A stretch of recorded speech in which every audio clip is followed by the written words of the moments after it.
When do we attain our peace? Is it when we sit like this on the beach and go, That might be part of it.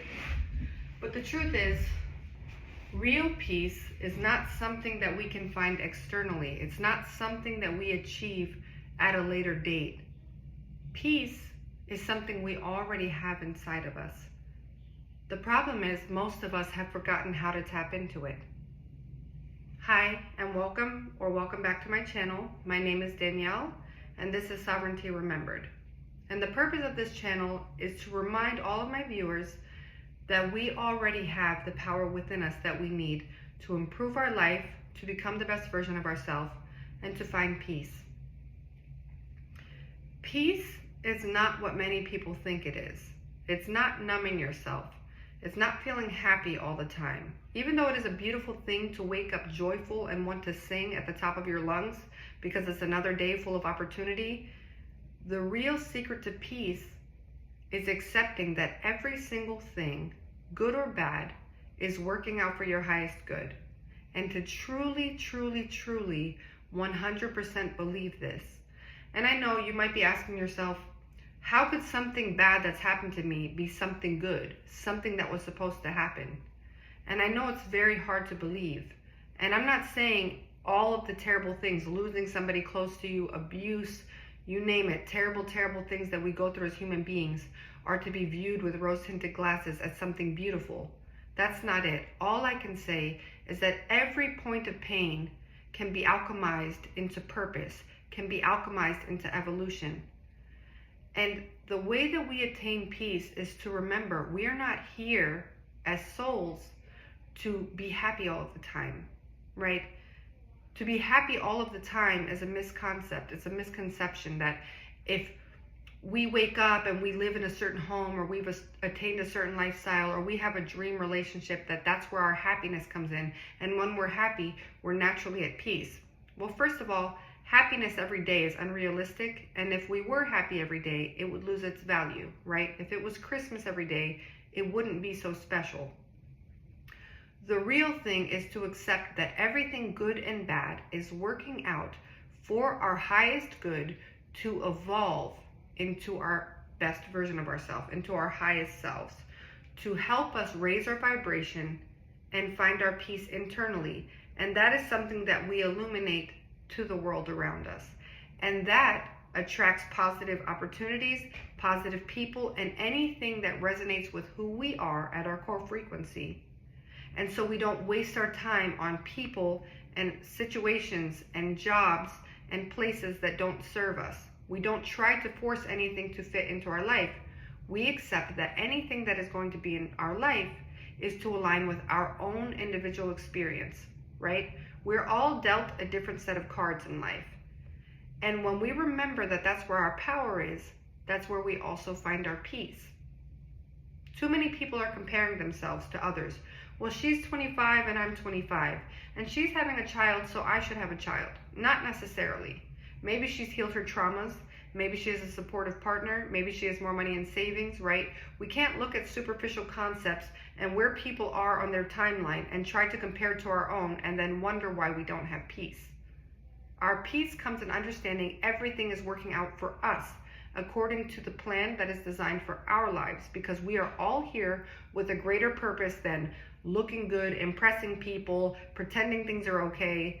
I mean, we really, really, really need to remember that we have this one life to use positively for ourselves and for the people around us. To be good to ourselves, not only do we need to accept everything is working out for its highest good, we also need to give ourselves and others grace. We need to forgive everybody, and including ourselves, for doing anything wrong, because everybody is just doing the best with what they know. And up until maybe a decade and a half ago, something like YouTube didn't exist. If people didn't have the answer, they simply didn't have the answer. Now, we have no excuse.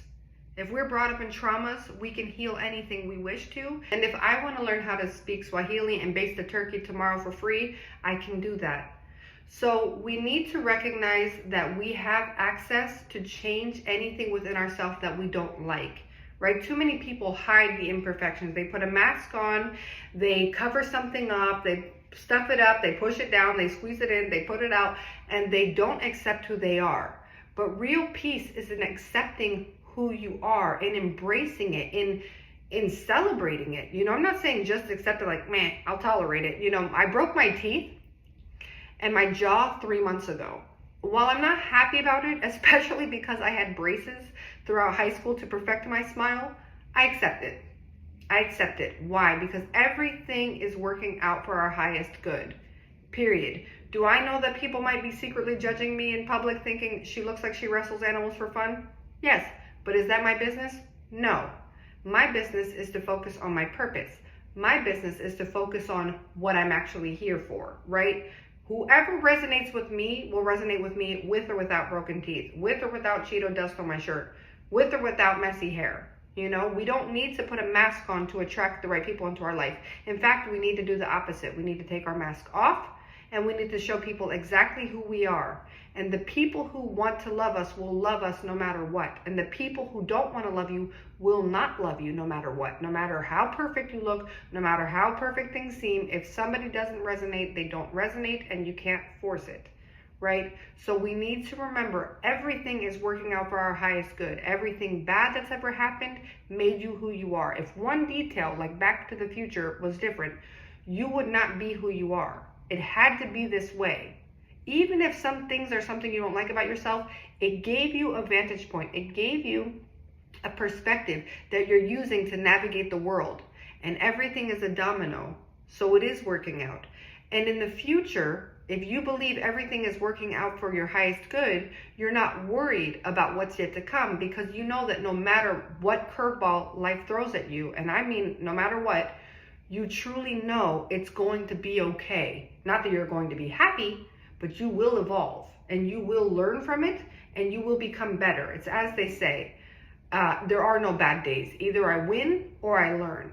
Not I lose, I'm learning, right? So even on your worst day, as long as you can take something from that and apply it to your life and tweak and do better tomorrow, sometimes that's the best we can ask for, and that's it, you know?